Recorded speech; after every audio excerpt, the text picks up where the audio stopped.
மேஷம் ராசி.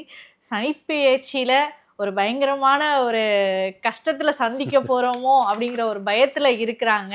7:30 வேற அவங்களுக்கு நடக்க போகுது. சார் குரு பார்வையாவது நமக்கு கொஞ்சம் நல்லது கொடுப்பாரா அப்படிங்கிற மாதிரியான ஒரு ஏக்கத்துல இருக்கிறாங்க.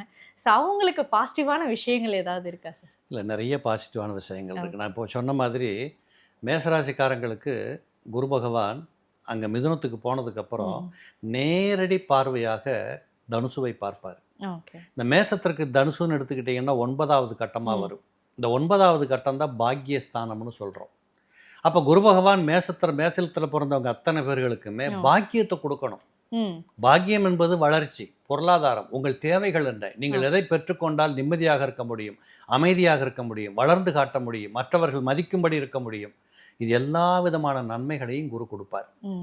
இப்போ இதில் என்ன தெரிஞ்சுக்கணுன்னா, மேசராசிக்காரங்களுக்கு கட்டாயமாக இந்த குரு பகவான் பெயர்ந்த பிற்பாடு சுகம் அதிகரிக்கும். எப்படி சுகம் அதிகரிக்கும்னு கேட்டால், அவர் 3ஆம் இடத்துல போய் அமர்கிறார்.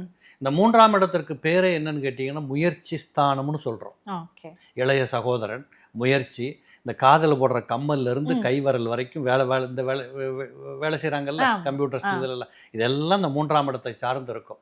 அப்போ இவங்க தன்னுடைய வேலையில் பலுவெடுத்துக்காமல் தப்பிக்க பார்ப்பாங்க. இது முதல்ல ஒரு நட்டம்.